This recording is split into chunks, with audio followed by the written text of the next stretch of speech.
Well, okay, let me start. It's a divided kingdom, and that is laid out in the statue with the feet and the toes, which are made of iron and clay put together. Now, everything is going to be strong, but it's going to be brittle as well, because it is partly broken.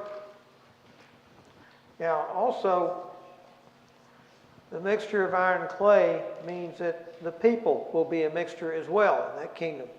And it will not remain united any more than iron can mix with clay.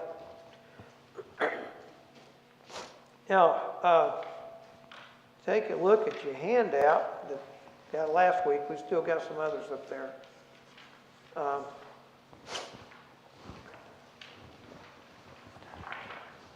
I got more paper up here than you shake a stick at, and still can't find anything.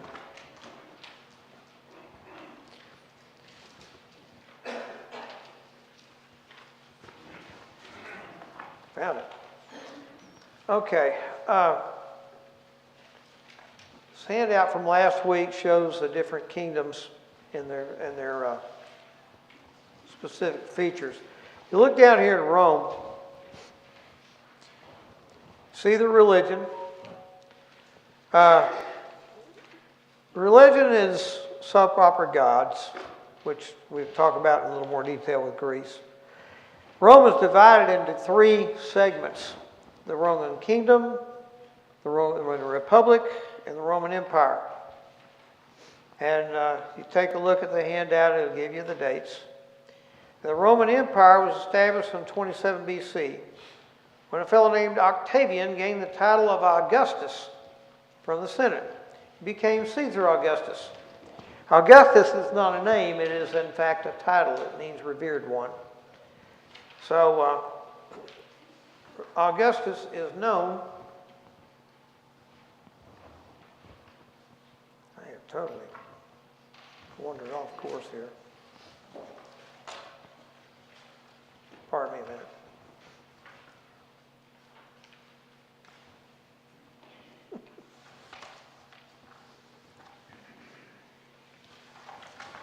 I have wandered into La La Land. Okay.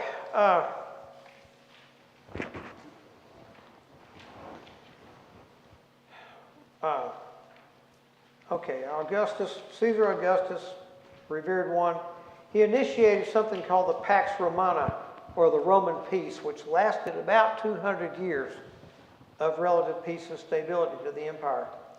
And Jesus was born during this period. Rome reached its territorial apex in AD 117. And then in AD 395, a very funny thing happened. Rome was divided, just like Daniel said it would be. You had the Eastern Empire and the Western Empire. The Eastern Empire was the Roman Empire, continued to be the Roman Empire. And for some reason, the capital was not in Rome, but it was in Milan. The Western Empire became the Byzantine Empire. The capital was Constantinople, which was formerly known as Byzantium. Now the Western Empire fell in AD 476. The last emperor, a fellow named Romulus Augustulus, was deposed by a fellow named Odoacer, a Germanic chief. And you're going to see the Germanic folks give the Romans a hard time for a long time. Now, the Eastern Empire, that was in Constantinople, which is now in Turkey, did not fall until 1453. Lasted a long time. And that fell to, at that time, to the Ottoman Turks. And the Ottoman Turk Empire lasted until 1917. World War I brought an end to that empire. And it just goes to show you how much of this stuff that we see here in the Bible is related to what's going on here now. We're getting very close to our time period here. Now, why was the Roman Empire divided? Size, logistics, and communications. The empire had just gotten too big. One ruler couldn't handle it all anymore. So a fellow named Diocletian, the emperor, created what was known as a tetrarchy in AD 286. which split it into two. Now, the problem was the Eastern Empire was richer, was urbanized, much easier to defend. In the meantime, Western Empire faced this little problem of instability. They were broke, and here are all these Germanic folks coming from the north, and they're wanting to move in. So you had this constant threat of invasion. So folks got the idea, said, okay, we'll let the East handle the East, the West handle the West. Well, the East had the money to maintain all they needed as far as defense, and it was easier anyway, so they just went right on ahead. In the West, they languished. And eventually, they fell to these Germanic people. Now, the East spoke mainly Greek, and the West spoke Latin, which means that you have political and social division. Language can either unite or it can separate. And note the Tower of Babel, what happened there? The language changed, they separated. That's exactly what has happened in Rome. The division was intended to make the empire stronger, but the result was the opposite. While the East grew rich, the West went downhill fast. Now, what brought about the fall of Rome in AD 476? Two things: external pressure, and the other thing was it rotted from within. First, you have invasions. The Romans have been fighting these Germanic tribes for centuries. It started in the 300s. The Germanic tribes began to encroach on Roman territory. That's because they were being pushed out of their homeland from the folks invading from the north of them. And they asked the Romans and said, hey, is it okay if we settle south of the Danube River? And the Romans agreed. Yeah, you can do that. But they treated them horribly. They treated them terribly. So this didn't set too well. So after a time, they fought back. And they actually sacked Rome twice. The Visigoths did it in 410. The Vandals in 455. Another reason is economics. The government was overspending, which resulted in high inflation. The more money a government spends, the more you have inflation. You cannot get around that. And due to the loss of the trust in the Roman currency, investors took their money elsewhere. So they no longer had the money to invest. They also had this overdependence on slave labor. The problem is when you are in the business of expansion, and you are in the business of making slaves out of the people you conquer, sooner or later you're going to run out of places to expand to, and you're going to run out of slaves because you've run out of people to conquer. So if you make your life doing this, you're eventually going to run out of capital. When you run out of capital, you go broke. Politics. The empire suffered they had a little problem with clear succession. I had a cartoon drawing of all these Roman empires standing in line behind each other. Each one of them had a knife ready to put in the other's back.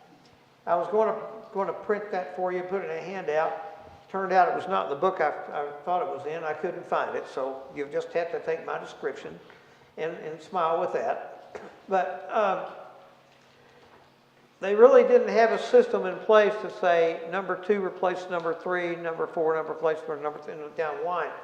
And so there was a whole lot of intrigue going on here. And these people were killing each other off, literally killing each other off. So the political landscape of Rome, it was just full of corruption because everybody was looking for power. Then you have the rise of the Eastern Empire, which we've already talked about. The East grew richer, the West went broke. Then you got the military decline. Now, government spending caused inflation, as I said, and the Western Empire was spending a lot of money on its military. So they couldn't really afford to hire full-time soldiers anymore, so they relied on mercenaries. Now, don't know if you've ever met a mercenary. I've known a few. These folks do not fight for a cause. They fight for money. And when the money's gone, they're gone. And, oh, by the way, where do you think they got these foreign mercenaries to hire to fight for them? They came from the Germanic tribes who they were treating terribly and who eventually sacked Rome. So then you got a few other things. There's the environmental and health factors. They had a lot of plagues, a lot of disease, wiped out a lot of people. You lose your population. Again, it's a killer on the economy. And then you had this thing called climate change that came about, and some of the crops were not doing well, and people were at the point they were going hungry. Point there, and the reality is, climate change does not mean the end of the world. It has been here since day one. It will continue long after we are gone. We did not cause it, and we can't fix it. And if it were not for the politics involved, it wouldn't even be on the news. It would just be, yeah, this is happening. And then the last thing is Christianity. Rome legalized Christianity in 313 AD, and Christianity became the state religion in 380 AD.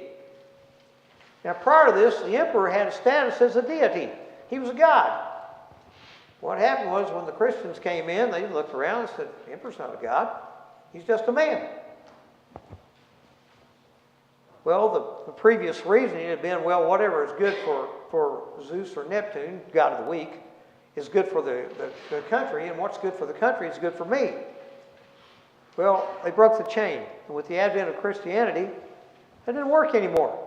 They couldn't say, Caesar's a god. You got to listen to him. They looked, Caesar, we got some problems here. You have not done a thing about it. So there's also some social factors. Population. These are merely symptoms of a civilization in decline, but the population obsessed with sports, women wanting careers as opposed to families, homosexuality not only accepted but celebrated. All I can say to that is, does any of this look familiar to you?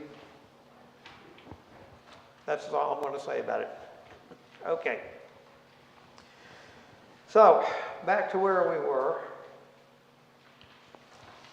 We were looking at all these empires.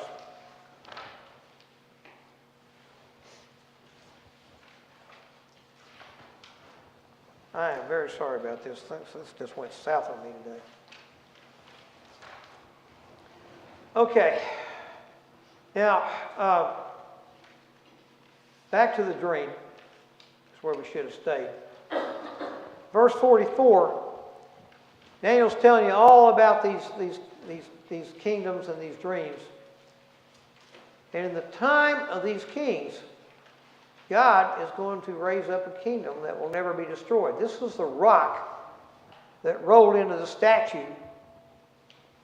and destroyed it.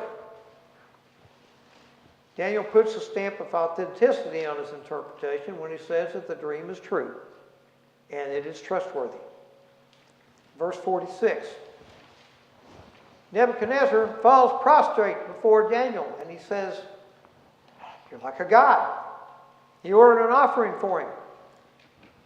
And he presented the incense to him. Incense was a big deal with these folks. Now the only people that burn incenses are old hippies. But these folks, it was a big deal.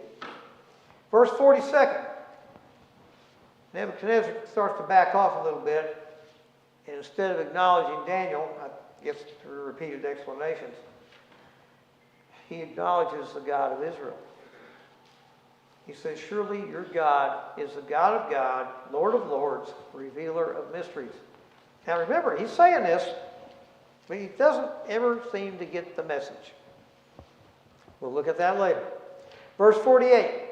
It appears that Daniel has graduated his training, maybe a little early.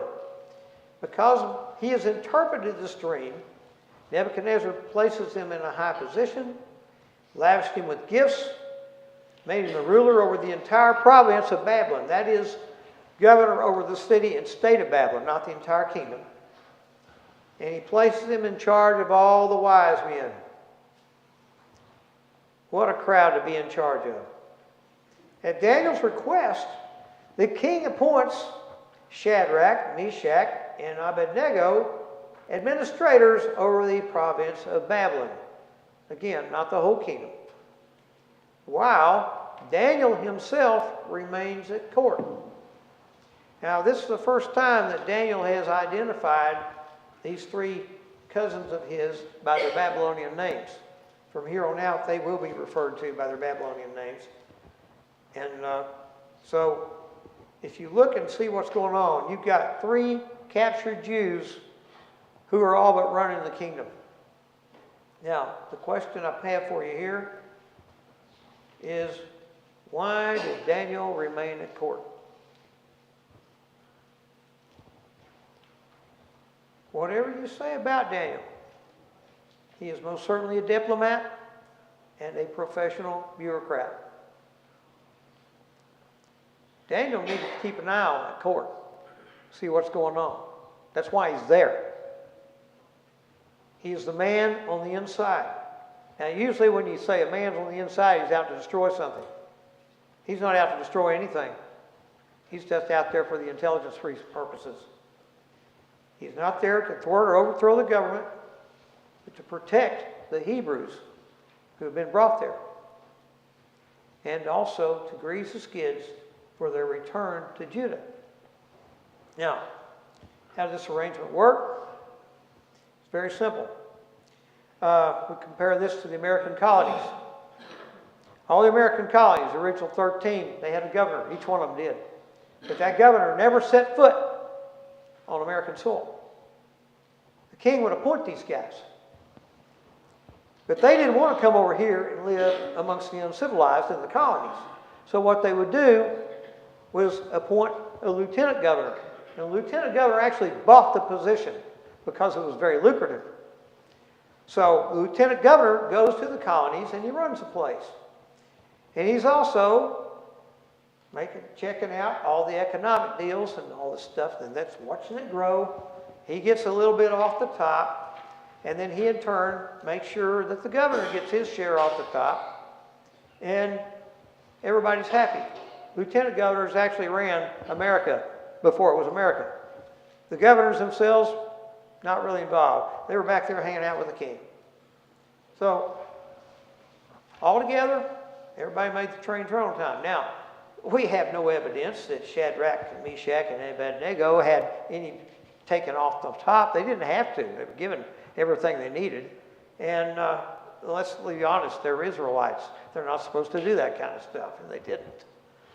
So, what this does, we've got these three guys running Babylon, and you got another fourth guy who is running them.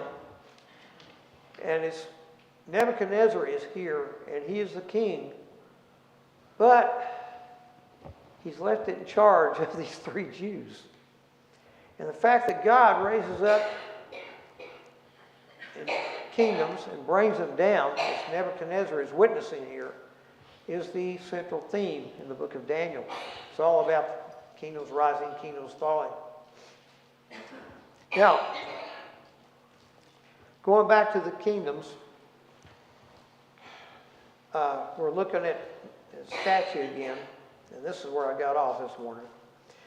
Babylon is the head of pure gold, a religion, polytheistic. The top guard was Marduk. You have a list of kings here. Nebuchadnezzar being the first to set it up. Nebuchadnezzar, who ruled 43 years after him. His son, evil Marduk, overthrown and murdered. Nebuchadnezzar, usurper and an in-law. He actually was not part of the line for the throne, but he married Nebuchadnezzar's daughter, and he got to be in line for the throne, so to speak. He didn't last very long.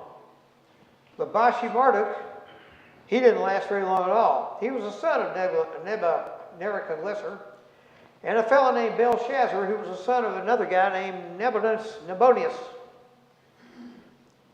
He didn't like him, so he overthrew him. The problem was that, said, you're a usurper, you're out of here, and I'm going to take this over, and I'm going to give it to my dad. And that's what happened. Belshazzar led the coup and handed it all over to dear old dad, Nabonius. And Nabonius was also not long known to be a member of the royal family. And the problem with him was he created some issues within the kingdom. he preferred the god Sin over Marduk.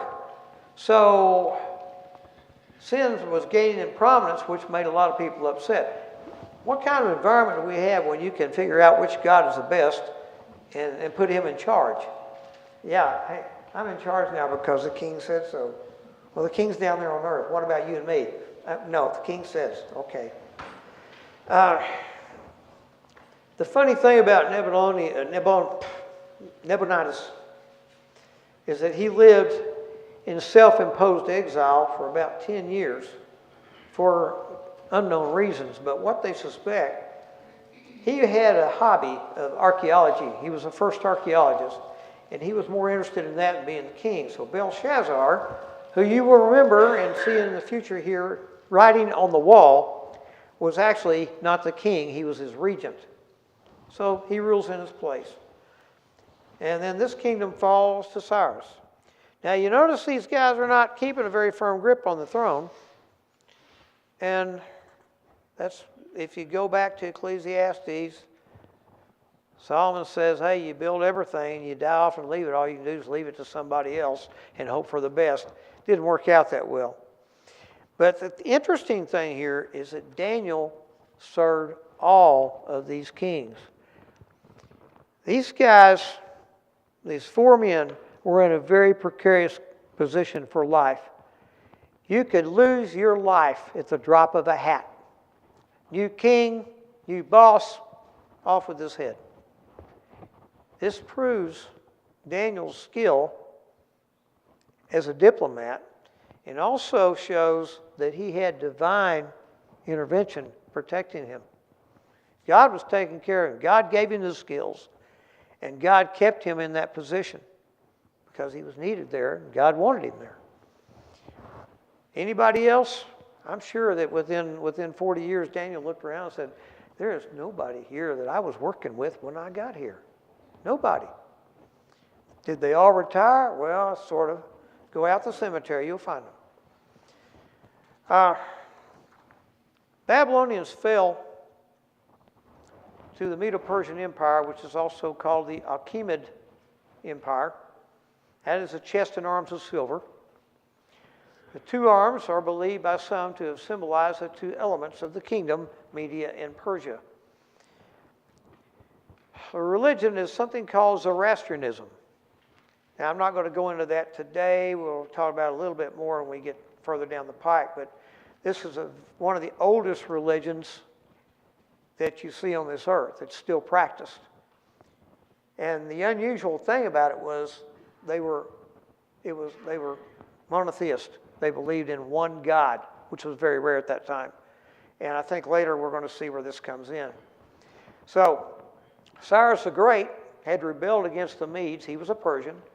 And the Medes were under his grandfather. And he conquered Media in 550 BC and united the Medes and the Persians. And they all had one flag. So you got Cyrus, followed by Cambyses II, son of Cyrus, followed by Baridia, believed to be an impostor and overthrown by Darius.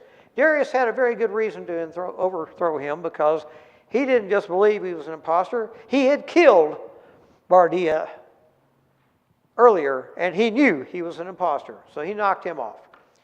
Darius the Great, that is the one who killed Baridia. There was apparently more than one Darius, but this one is the one known as Darius the Mede, who would later throw Daniel to the lions.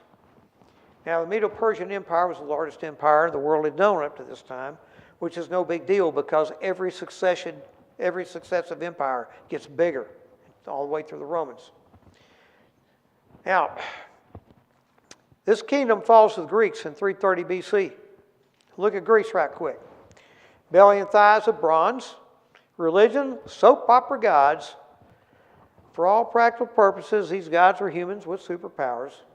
So you had Zeus and Hera. He was a big god, and she was the wife. And a good part of their mythology involves Zeus's infidelity and Hera's making miserable the consorts and his offspring. It's all about that. So this entire religion was dominated by sex violence and political intrigue. 492 BC, Persia invaded Greece. for the first time, defeated in 490 BC. The Battle of Marathon. Marathon. We all know about marathon, don't we? What is a marathon? It's a race, right? And how long is it? 26 miles. All started right here. A fellow named Philippides. He was a professional runner. Back then, you had professional runners. You didn't have radios, telephones, stuff like that. You sent a guy running, and he goes send a message. He ran almost 26 miles from Marathon to Athens. And according to the poets, he shouted, "Victory is ours." According to everybody else, he said, "I think we won." And he keeled over and died. Do you know any marathon runners? Do you? I know some marathon runners. These guys, oh yeah, I can't wait. I got to go to a marathon. I'm really looking forward to this. I look at him and I say, do you know what happened to the guy that did this the first time? He died. Use the Mark Twain approach. You get the urge to run a marathon, lie down until the urge is gone. Phew. Okay. Freedom Talk, number 365. We had a lot of stuff going on with the Persians, but they never could take Greece. Now, Darius planned once more to conquer Greece, but he died before he could do it. 480 BC, Persia again invaded Greece, defeating the Greeks in the Battle of Thermopylae. Okay, we finally got a hold here. And then they lost it. The Greeks got their stuff together and kicked them out of the country 2 years later. Greece and Persia would continue to fight until Alexander the Great defeated Persia on their own ground in 330 BC. Another issue here with Daniel. This is where you're going to see Alexander coming into the picture. His kingdom was very short-lived, 7 years. But in that amount of time, he conquered the world. We're going to hear a lot more about Alexander as we go into this thing later. Then we talked about Rome. We saw what was going on there and why they fell and why they got great and all that other good stuff. So this is where we are. 4 kingdoms. Nebuchadnezzar's seen this thing. And these kingdoms are not only going to affect everything that happened way back then, but they affect us. And then we have the one big kingdom that comes and crushes them all. And that is us. It's kind of cool when you think about it. Okay, if there are no questions about chapter 2, we'll move into chapter 3. Y'all are soaking this stuff up or you're asleep, one or the other. I don't know which. Chapter 3, verse 1. Nebuchadnezzar, remember he said, your God is the God of all gods. Remember that? He's made a huge image of gold. That would be wood covered with gold, most likely. About 90 feet tall or 9 feet wide. King James says 80 cubits by 6 cubits, which is 90 feet by 9 feet. Set it up in the plain of Dura in the province of Babylon. I cannot find where that plain was, but it's out there somewhere fairly close to Babylon. Now, as we see, Nebuchadnezzar has obviously missed the point about his dream, about the God. And he summons his officials to the dedication of the statue, probably placed in there in celebration of Nebuchadnezzar's new kingdom. He's setting things up and it's going great. Now, we have 7 classifications of officials that come to this dedication. Satraps, prefects, governors, advisors, treasurers, judges, and magistrates. King James calls them princes, governors, captains, judges, treasurers, counselors, and sheriffs. You can definitely see the English influence in the King James. Now, prefects. What's a prefect? Anybody know what a prefect is? Well, it can be one of 2 things. It can be a person or it can be an area, like a county. Yes?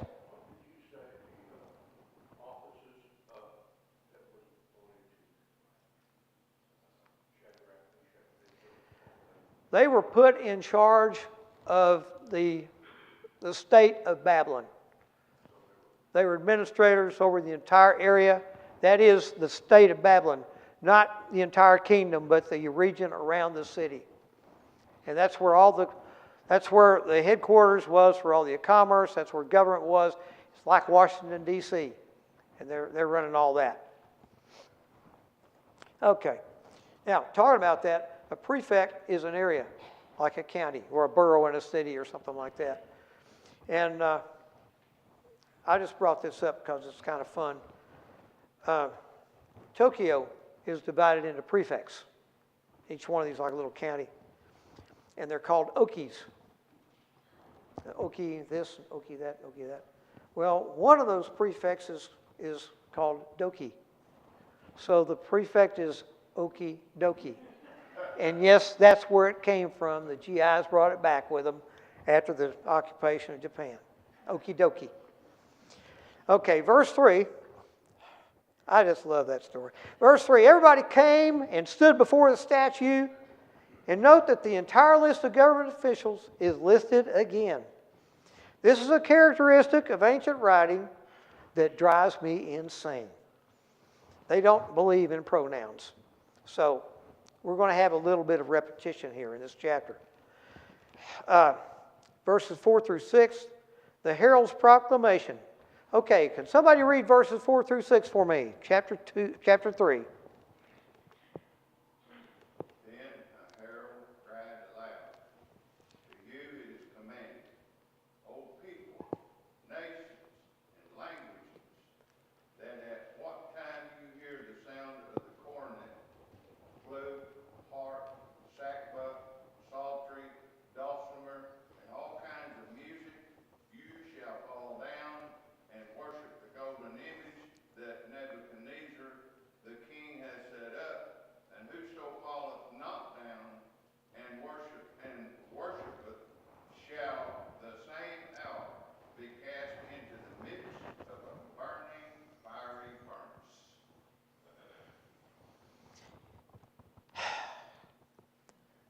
Okay.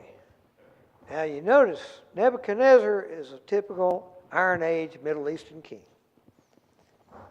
He'd reward you, but if you crossed him, he didn't just slap your hand. He didn't just slap your face. He's going to kill you. And he's not going to just kill you. He's going to make it a spectacular event. What's this furnace? There was a lot of construction going on in Babylon because everything was growing. And it was a big city. It was getting bigger. And they used a lot of bricks. They were also building a lot of ziggurats. Ziggurats were pyramids that were dedicated to the gods of Babylon. You look over here, there'd be a ziggurat over here, one over here, one over here. They're all over the place, everywhere. And because of that, brick making is a big industry in Babylon. And bricks were made at an industrial level. None of this stuff where you got a little kiln sitting here, you put something in. Oh yeah, I think it's about ready. Put another brick in there. No. We're doing thousands of them at a time. So this is what this thing was designed to do. Now, with all their experience in brick making, I'm sure the Israelites were very comfortable here. But this furnace that we're talking about here is most likely a brick making furnace. It's cheap. It's ready-made, and therefore convenient if you want to execute somebody. Now, that way you don't have to pay your executioners. You just use soldiers or common laborers, throw them in there. So verse 7, the music played. Remember, Babylon was huge. It's a cross-section of just about everybody. And there are a lot of different subcultures and a lot of different types of music. Therefore, you get this long list of stuff. Of instruments. And I would have loved to have heard it. It probably sounded kind of like, or hootenannies, probably sounded kind of like that, I don't know. But, so when Neb got together the band, he threw in everything with the kitchen sink, and they're all playing. And, by the way, verse 7, where I was just at, is the second time all of these instruments are listed. Verse 8, You got trouble on the hoof. The astrologers, King James Version, the Chaldeans, are complaining about the Jews. Jews, shortened version of Judahites. This term was first used in 2 Kings 16:6 during the reign of Ahaz. So that's where we first see Jews in the Bible. Verse 9 through 12, astrologers complain to the king by the name, these Jews, Shadrach, Meshach, and Abednego. I don't know where Daniel was, but he traveled quite a bit, apparently, and he was apparently not there. They don't serve your God. No, they don't worship the image of your God that you set up. Now, note in verse 10, the narrative lists every instrument for the third time. Verse 13, Nebuchadnezzar is furious, and he summons these three guys. Verses 14 and 15 says, is this true? If you fall down and worship my idol, everything's copacetic. If not, I'm going to throw you in the blazing furnace. Then what God will be able to rescue you from my hands? We're about to find out. Note in verse 15, we get the list of instruments for the fourth time. Verses 16 through 18. Somebody want to read that right quick? 16 through 18. Shadrach, Meshach, and Abednego replied to the king, O Nebuchadnezzar, we do not need to give you an answer concerning this matter. If it be so, our God, whom we serve, is able to deliver us from the furnace of blazing fire, and he will deliver us out of your hand, O king. But even if he does not, let it be known to you, O king, that we're not going to serve your gods or worship the golden image that you set up. Well, you got the answer. It's affirmative. Is it true? Yep. They're putting their lives on the line here. They say, our God can save us as he wills, but that's no guarantee he's going to do it. And even if he doesn't, we're still not going to worship the idol. In other words, our lives are in God's hands. Verse 19. If Nebuchadnezzar was furious before, he is absolutely livid now. It says here that his attitude changed. How so? Well, you remember chapter 1, these guys could do no wrong, and he loved them. But now they're on his list, right up there with the Assyrians. And this was the risk of serving Iron Age, Middle Eastern king. Once again, one minute you're driving a Cadillac and hobnobbing with rich and famous. The next minute you're on Skid Row, roasting on a spit. Now, again, there's no way Daniel could have survived like this through all these kings without divine intervention. So Nebuchadnezzar orders a furnace heated 7 times hotter than usual. They didn't have technology to measure heat like this, and it simply means as hot as you can possibly get it.